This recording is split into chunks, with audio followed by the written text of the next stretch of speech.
There's that cliche out there that self-care is client care, and if it's not a cliche, it should be a cliche because we should all be saying it way more than we are. But self-care really is client care because I know, just like what you were saying, Emily, I know that if I am not at my best, I'm not showing up for other people in the way that I want to be showing up for them because I want to show up at my best for them. So boundaries are hard, and also everyone around you will thank you for them, whether they realize it that they're thanking you for them or not. I feel like that was almost a sentence. We'll see if Ellen keeps that in. She probably will now that I called it out.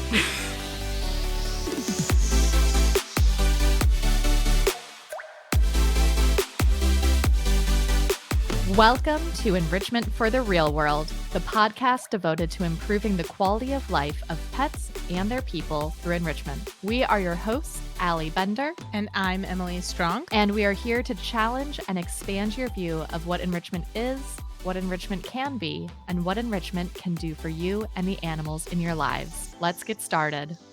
Thank you for joining us for today's episode of Enrichment for the Real World. And I want to thank you for rating, reviewing, and subscribing wherever you listen to podcasts. Last week, we heard from Dr. Kelly Ballantyne, and one of the topics we discussed was combating caregiver burden. This week, we're going to dive further into how to better support clients and talk about implementation with the animals in your life. And by animals, I really mean humans. In this implementation episode, Emily and I talk about my epiphany in a home improvement store, Emily citing a rando on the internet, self-care is client care. If it's not a cliche, it should be. How to free up your brain space so your brain cells can be used for more important things like supporting your clients, and I'm just so frickin' proud of Mary Kay. While we'll primarily be talking about and to trainers and behavior consultants, just know that this is relevant regardless of the type of clients you have, whether you're a veterinarian or a veterinary technician or a groomer or a dog daycare owner. It applies to you too because clients are clients. Across professions, clients are humans who have human needs. I feel like that's the end of the episode. That's it. That's all. That's it. Thank you for coming. Thank you for listening to our episode. Next week, we'll be talking about... No, I'm kidding. Clients are humans with human needs, and therefore we have to make sure we're meeting their human needs. And that's one of the ways that we can support them.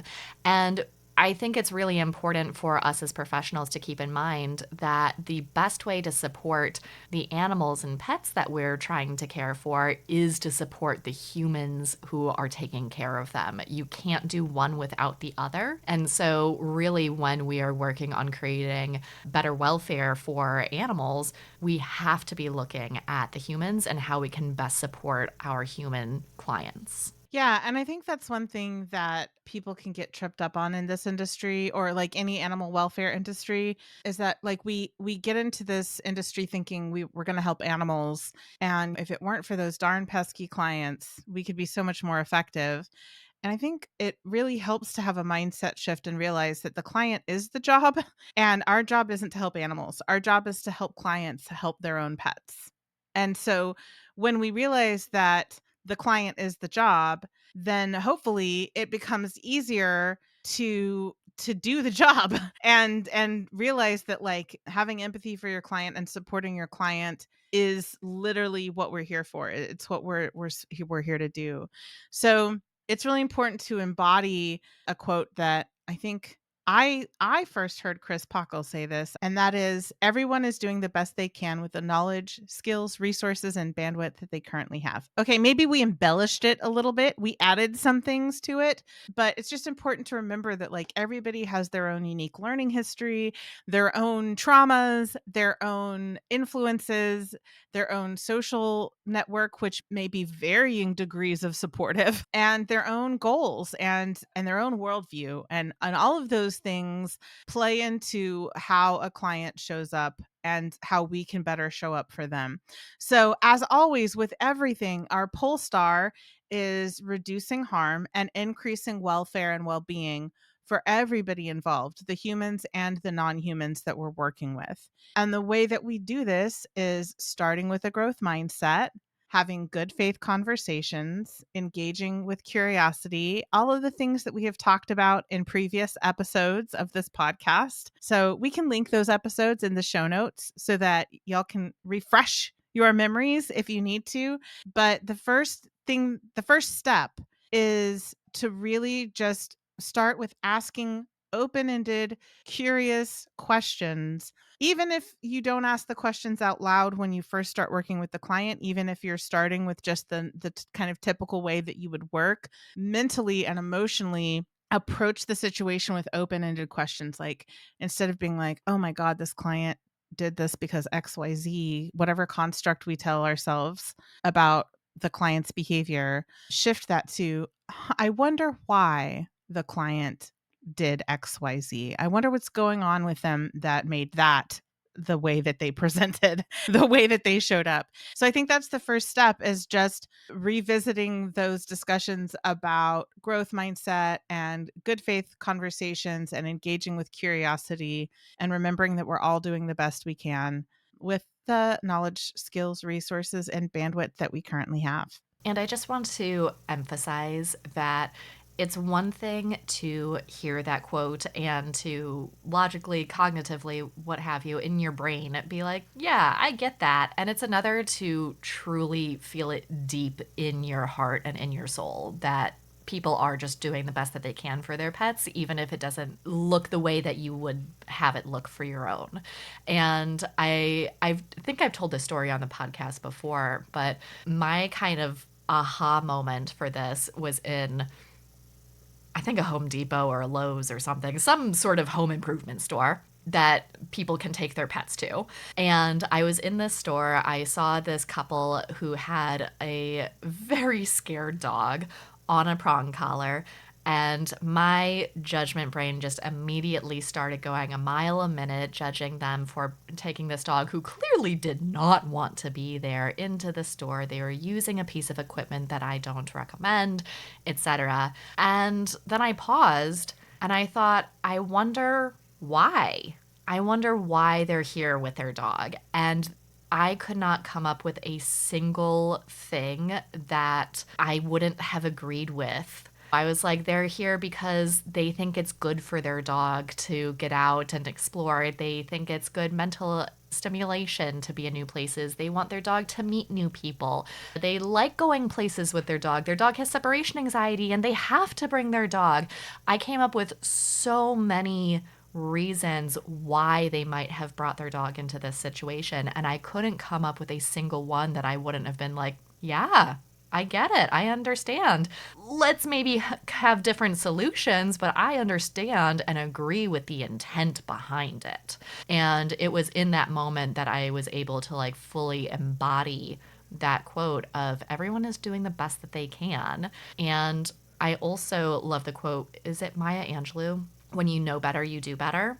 And so I love that one of the things that is part of my job is helping people to know better and watching them get to do better and watching how much they enjoy and love getting to do that for their pets. I think that's one of the best parts of my job is watching people doing better when they have more or different knowledge, skills, resources, and bandwidth. Yeah, same. I love seeing humans become empowered and be more effective, and like the joy and the relief that happens because of that. So, yeah.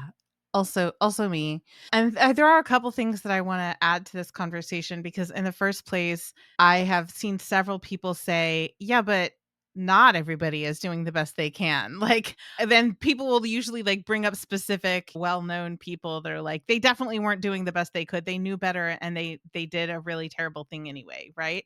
And I, by the way, have been that person. And I think that is a really valid thing to think and struggle with and grapple. It's like sometimes humans can be really terrible and they had multiple opportunities to not be terrible and they were terrible anyway. And so like I get that, and I acknowledge that it's true on some level.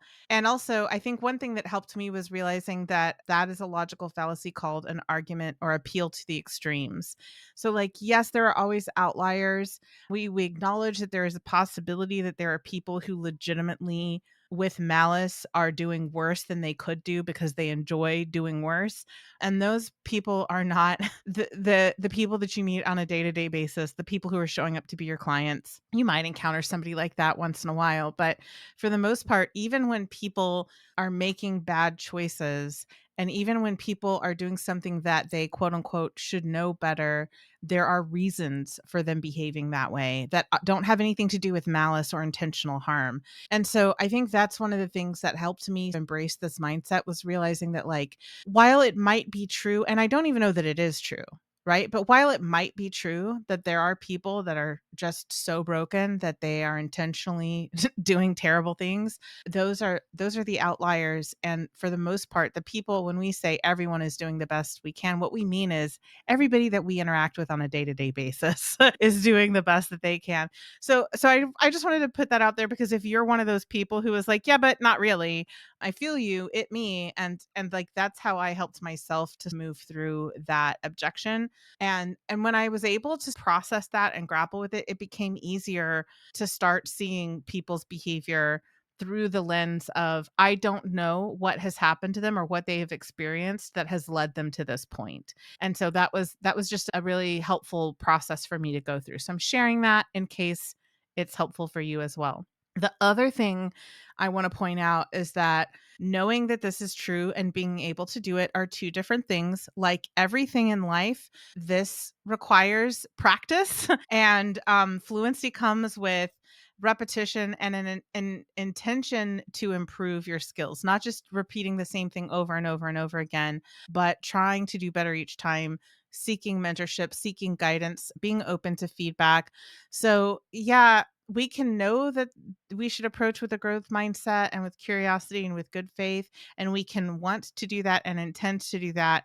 And also our responses don't necessarily aren't necessarily going to align with our intentions. And I think it's really important to be patient with your own learning process and be curious and growth minded about your own actions and your own decisions. And instead of beating yourself up for them, asking, like, what what led me to make this mistake today? Oh, I see. I was actually really trigger stacked. I maybe hadn't completed my stress response cycle. I'm in a certain amount of pain. This particular kind of behavior is really triggering because I have a trauma history with people who've behaved in similar ways. And so when you can treat yourself with the same growth mindset and good faith and curiosity that you aim to treat other people with, it becomes easier for you to improve in those skills because you spend less time beating yourself up and more time identifying why you ended up in the situation you were in and how to course correct. And one of the most helpful things that I ever heard that helped me with that growth process, and I don't even remember who said it. I think it was just some rando on the internet. Like, I wish I could cite my source, but I literally just read somebody say this on the internet and it like pierced my soul. Somebody said, "My mother taught me that my first reaction is social conditioning, and my second reaction is what I'm learning to do better." And so I don't feel shame anymore. I don't allow myself to shame myself for my knee jerk reaction, because that's the social conditioning that I've been dealing with my entire life. And my second response is my genuine response. It's the person that I want to be, and it's the person that I'm becoming. And that was so impactful to me, because that was the stage of growth that I was in when I read that comment on the internet, was that I was beating myself up for not being perfect at my goal behaviors. And it really helped me to go, oh, yeah. So, like, when my first thought is a judgmental one, I don't need to feel ashamed about that. I just need to recognize that that's the social conditioning that I've grown up with. And my second thought was asking, okay, but well, why would they be behaving that way? And that just allowed me to, like, get over myself and forgive myself and just focus on growth instead of beating myself for not growing fast enough. So when you were telling your story, Allie, of the Home Depot thing, that was the first thing that came to my mind, is like, your first reaction was social conditioning and your second reaction was the skills that you are intentionally acquiring. So I feel like that's an important thing to discuss, because otherwise we get into this perfectionist mode of like, well, if you're not totally perfect at this, then you're a terrible person. And that's just not true. That's just not how learning works, right? Yeah, I've also heard that probably from some rando internet person, and it helped me a lot too to forgive myself. All right. So, the first step of this, how to better support clients, is embodying that empathy, getting curious, having a growth mindset. Why are they behaving in this way so that we can better connect with our clients? And when you can connect with somebody better, you can support them better. So, we've done that. One of the things that happens because we are in a caregiving industry and we are caregivers, most of us, by nature, and we give until there's nothing left in our souls to give. And then we give more, and then we wonder why we're burnt out. I'm totally not speaking from experience right now. So, we don't want to swing so far in one direction with empathy, compassion, all of the things that we are doing it to our own detriment. So we have to swing that needle back into the middle and have boundaries. Firm but compassionate boundaries. Because at the end of the day, we do have to take care of ourselves if we're going to be in this industry for a long time. And for all of you professionals listening, I hope that you get to be in this industry for a long time if that is your goal. And that means that we have to have boundaries. And I want to make it really clear that you can have empathy and compassion and fully support somebody and have boundaries all at the same time. Those two things are not mutually exclusive. And for me, that was a really hard thing to learn, that I can take care of myself while taking care of other people. And so I know it's hard and scary. And also, so, one of the things that you'll want to consider is how do you provide accessibility to people? How do you support other people while still caring for yourself? And so, one of the ways that I do this is I do not have anything work related on my phone. It actually gets me into like some trouble sometimes if I'm traveling and like I'm checking into a hotel and like I used like my business account to check in, and they're like, "Cool, we'll send you an email." And I'm like, "Let me grab my laptop. I'll get your email." So it actually does trip me up sometimes, and it's 100% worth it even with those little trip ups that happen, because one of my boundaries is I do not have anything work related on my phone, so that there is no way that I can check my email, that I can respond to people, that I can text or call people. Obviously, I have like Emily and Ellen's phone numbers and some of our team members' phone numbers who live in the area, but I don't even have all of our team members' phone numbers in my phone, so I couldn't even do that if I wanted to. And that helps me have boundaries. It's really important antecedent arrangement for me, because when I did have things on my phone, I did not have the willpower to not look at things on my day off. And you know what? My clients are not worse off for that really important boundary. My clients know that if there is an actual emergency, teach my clients what an actual emergency is, then one, if it's an actual emergency, I'm probably not the person they need to contact. They need like an ambulance or a fire truck or something like that. Like, I'm not a first responder, y'all. So they probably don't need me if it's a true emergency. If it's emergency aftermath, then there are people on my team that can help them. So that's one of the ways. And at the end of the day, if it takes 12 hours, 24 hours to get back to somebody, it's probably okay in our line of work. Yeah, my boundaries are different than yours because I am mostly pretty good about not checking my email on my phone when on my day off. And when I do have to pop into my inbox for something, I'm able to just pop back out again. So that's not an issue for me. But as one of the boundaries that I had to set for myself was like, I don't do phone calls because I have an auditory processing disorder as a part of my neurospicy. And they take phone calls without visual aids take an enormous amount of bandwidth for me and they just drain me dry. So yes, I'm capable of doing phone calls, but they take more out of me than they're worth. So I don't have enough left to do the things that that deserve that bandwidth from me. And it took me a very long time to be able to articulate that because all I knew is that I would get really angry when somebody wanted me to call them. And it took me a very long time to like connect the dots and understand why. So I think one of the things that's helpful when boundary setting is like you don't have to know why something just makes you have big feels. You can recognize that that is something that doesn't work for you in this moment, and you can set a boundary around that thing. And if it's not a thing for you in the future, you can obviously shift the boundary. But right now, if you have big feels about something, just know that it's going to take you time to figure out why you have those big feels. And you don't need to know why yet in order to set that boundary. So for me, we set the boundary that I don't do phone calls before I figured out why phone calls made me so angry. Another boundary that I just recently set is I realized that after teaching any kind of course that requires me to be talking to a lot of people and instructing and giving feedback, I don't have enough cognitive and emotional bandwidth left to show up for my coaching calls the way I would prefer to. And it's not that the teaching courses is terrible for me. I love it. It's one of my favorite things. I love teaching people. I love connecting with people. I love having those conversations about the things that we're learning, but it's a very expensive activity for me and it takes a lot out of me. And after I'm done, I need to stare at the wall for an hour and just let my brain recuperate. And so trying to do coaching calls immediately after teaching a course, I found myself not showing up for my students the way I would prefer to. So I was like, "Hey, Allie, can I set this boundary that I don't do coaching calls after I teach a course?" And Allie was like, "Yeah, set the boundary, block out your calendar."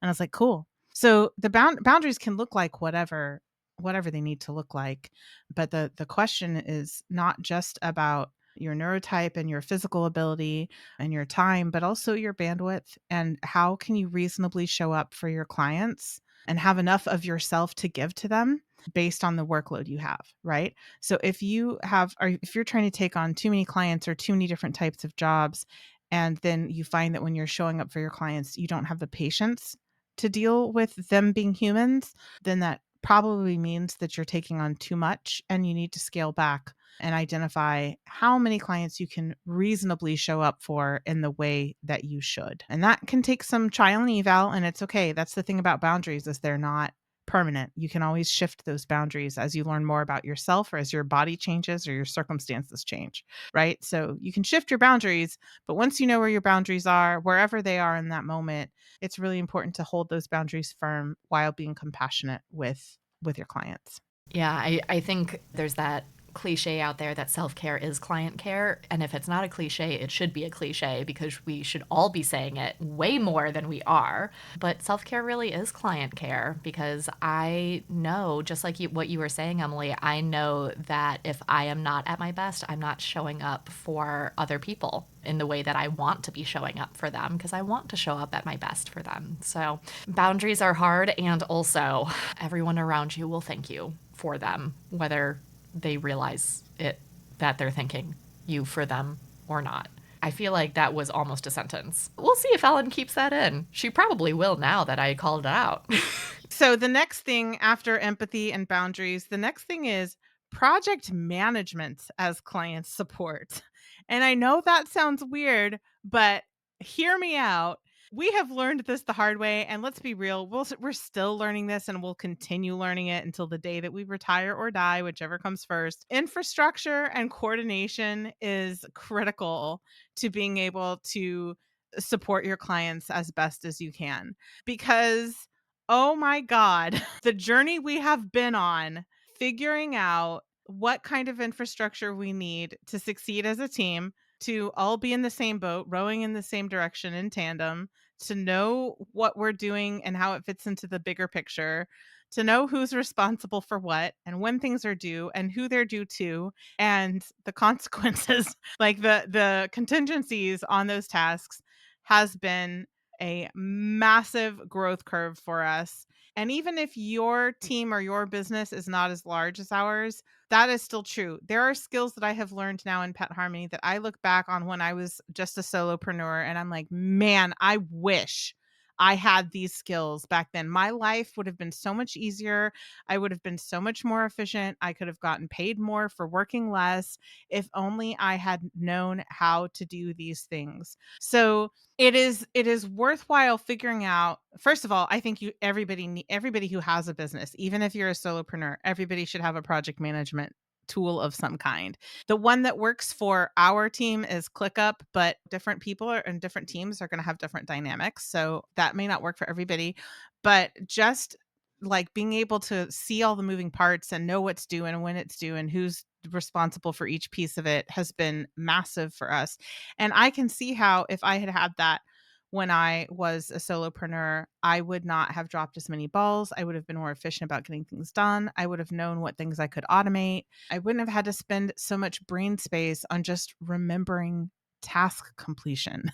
Like just that alone is a game changer. It helps you to be able to pivot if your client suddenly needs something that you weren't expecting, or if your client needs support that you can't offer and you have to add somebody to the support team and very quickly get everybody up to speed so that we're all on the same page. It helps you to be able to keep track of like all the support teams that you're managing, because past me would be like, you need to speak to a VB. I'm going to refer you to this VB. And then I would go into the next session and be like, you know what? I'm going to hook you up with an enrichment specialist. And the next coach I'd be like, or the next client I would be like, you know what? I think would help you as a day trainer. And then by the end of the day, I'm like, wait, who's getting what? Wait, what's happening? Okay, wait. When do I need to check in with these people? And I would have to go back through training plans to remember, like, oh, this person I have to check in on this date about this because we're waiting for the VB to be on board. And it was just so labor intensive, and I dropped a lot of balls. And I if I had a better infrastructure in place for keeping track of all the support teams that I was managing and making sure that everybody had the information they needed to be successful in their role on the support team, my job would have been so much easier. So I think that's something that often gets overlooked, or it gets talked about in terms of business success and it doesn't get talked about in terms of client support. But that is critical to client support, because if you forget to check in with clients, if you forget what you've already recommended to them, if you forget to follow up with them after they're working with somebody else on the support team, all of that stuff, then you aren't able to support your client in the best way that you could be. And so it really is not just about business success, it's also about client support success. I feel like I've been having this conversation just every single day this week. So I haven't had it yet today. So I'll have it here and then we can round out the week fully. I love it. So, the conversation that I've been having is that if you want to operate at a higher level, whatever that looks like for you, if you want to be more efficient, more effective, more something, the habits that you currently have are not going to get you there. You need new habits in order to operate at a new level. It's almost like behavior change works for human beings too. I was recently talking with Mary Kay about this. She's recently taken on a managerial role, and she was like, "Man, I don't know why I feel like I'm dropping balls. I feel like I'm letting things slip through the cracks." And I was like, "Yeah, cuz you're trying to use your current habits to operate at a higher level, and that's just never going to work. So let's get you some new habits." And one of them is integrating her more into our project management software. And one of the things that I told her is like, your brain needs to be used for better things than remembering to do a task that can be automated in ClickUp. As Emily mentioned, that's what we use. And so I was like, let ClickUp be your brain for tasks so that your brain can do the things that only your brain can do. And I think that's one of the things that this comes down to when it comes to having better support for clients is you don't want your brain so muddled with all of that minutia that it's using energy on all of that when it should be using energy on how to best support your clients, how to troubleshoot for them, how like figuring out all of that fun stuff. And so, yeah, it's work smarter, not harder. Let computers be your brain sometimes in a not creepy post apocalyptic robot way. I mean, it took me such a long time to like figure that out and like embrace it, that like how much of my cognitive load was going to just remembering all the minutia, the tasks that I had to do. So, yeah, I think we tend to most people that I know and hang out with anyway, underestimate how much of our brain space is being taken up with just the little logistical stuff of running the business. And if we have a system in place that takes care of that for us, it's remarkable how much brain space is freed up to do the stuff that we really want to be doing. Absolutely. I know I'm much better for it as a consultant, as a mentor, all of the things. So, as we're talking about this, please know that we are condensing decades, honestly, of trial and eval and blood, sweat, and tears and all of that into this podcast episode. This is not necessarily an easy thing that we are talking about here. We know that this is a lot of cognitive and emotional labor, and that showing up for clients in the way that they deserve is hard. And it takes effort, care, mindfulness, a lot of antecedent arrangement sometimes, if you're me at least. So, going back to that boundaries thing, figure out how many clients you can reasonably take on and still support them in the way that they deserve to be supported. And again, know that if you want to be able to help more people, your habits are going to have to change in order to free up some of that cognitive labor. So, I know it's hard. We're condensing decades worth of trial and eval and blood, sweat, and tears into this episode. And also, one of the things that I'm seeing just in working with Mary Kay, that when you have somebody who has gone through all of that, imparting their knowledge, yes, everybody still has to go on a learning journey. They still have to learn. They don't have to learn the hard way, though. It's been amazing to me as I've been working with Mary Kay in her new role of watching her go on a journey, a learning journey in a week that I know took me 3 years to go through. And I'm simultaneously so jealous of like, man, why didn't I get this?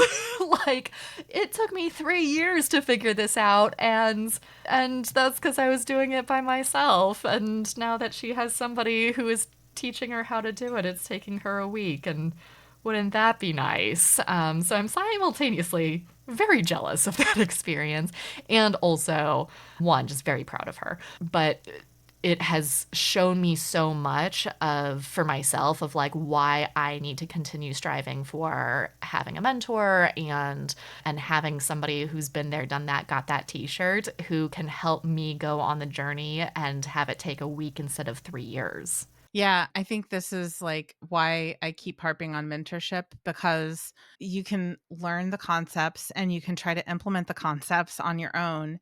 But if you don't have somebody who's already been down that road, giving you feedback and helping you to like identify the little details, the little tweaks you need to make a huge difference in impact and outcome, it just takes so much longer and it's more frustrating, it's more discouraging, and you just have to do a lot more unnecessary trial and eval than you would if you had guidance and feedback and somebody who actually cared about you and was in your corner and rooting for you. So I can't stop emphasizing how important mentorship is as a part of this learning process so that you don't have to reinvent the wheel. You can just learn from somebody who's already been on this journey, and they can help you really expedite that process. You're still going to have to go on a learning journey, and you're still going to have to do repetitions, and learning is still cyclical, and we are still learning, and we still have mentors. So I'm not saying that mentorship is just going to make you like insta perfect. That's not a thing, but the journey has been so much easier for our students than it was for us. And I again, like you, Allie, I'm simultaneously envious and so thrilled for them. They didn't have to hurt the way we hurt. They didn't have to suffer the way we suffered. They didn't have to make the mistakes that we make. We jokingly say that tagline for Pet Pro is "We messed up so you don't have to," and that's only partially a joke. It's barely a joke, honestly. It's barely a joke. It's mostly true. It's truth said in a ha ha funny way. Yes. You laugh so you don't cry, sort of way. Yeah, I learned it the hard way so that you just get to learn it and not learn it the hard way. Yeah, my favorite thing is we recently got feedback from one of our students, and by recently I mean this morning. She sent us a very touching email. And one of the things she said was, if I'm being honest, that first module in Pet Pro that you have that talks about like self care and completing your stress response cycle and emotional self regulation and how to have perspective and all this stuff, she was like, when I first went through that, I was like, yeah, I'm fine. And then like got onto the what she called quote unquote meteor material. And she did put it in quotes. I'm not putting it in quotes. And then she said, now that I'm in it, I'm like, oh yeah, there was a reason that y'all put that at the beginning of the program. I need to go back and revisit that now. And I was just like cry laughing when I was reading it because I was like, welcome, welcome. You have arrived. I also got an email from a mentee today with the same vibes of she was like, I finally got a professional accountant because you were right. It is harder to do your taxes when you're an LLC, and I should have listened to you sooner. I love letting people like, I love being like, this is what you're gonna need for this journey. And they're like, yeah, I got it. I'm just gonna go in the journey. And then I love like them coming back and being like, so about those things that you said we needed for this journey, can we have that discussion again? It's delightful to me. I'm like, yes, we can. It's my favorite. Humans are the cutest. It's so true. It's so true. Oh, humans are the cutest. All right, y'all. So today we talked about how to better support clients. The first step of that is to embody the following quote: everyone is doing the best they can with the knowledge, skills, resources, and bandwidth that they currently have. Once you embody that, then you want to make sure that you have some firm but compassionate boundaries, because self-care is client care. I'm going to say it until it becomes a cliche. Next, you also want to think of project management as client support. You need infrastructure. I know it's not sexy sounding, but you need it if you're going to free up your brain space to do better things than task management with it, which your brain can do better things than task management. And finally, we know that this is a lot of cognitive and emotional labor, and that this is a learning journey, y'all. So even though there are ways to make that journey easier, like with the support of a mentorship or community, it's still a learning journey. So go easy on yourself. Next week, we'll be talking with Debbie Martin about the behavior specialist you didn't know you needed. If you're anything like me, you listen to a podcast episode and the little gremlin toddler in your brain is like, the world needs to know this. So, if that's you right now, and while you were listening to this episode, you thought of someone who could benefit from it, go ahead and text them the link to this right now. I'm tasking you with being an enrichment ambassador so that together we can improve the quality of life for pets and their people. Thank you for listening. You can find us at petharmonytraining.com and at Pet Harmony Training on Facebook and Instagram, and also at Pet Harmony Pro on Instagram for those of you who are behavior professionals. As always, links to everything we discussed in this episode are in the show notes, and a reminder to please rate, review, and subscribe wherever you listen to podcasts. A special thank you to Ellen Yoakum for editing this episode. Our intro music is from Penguin Music on Pixabay. Thank you for listening, and happy training!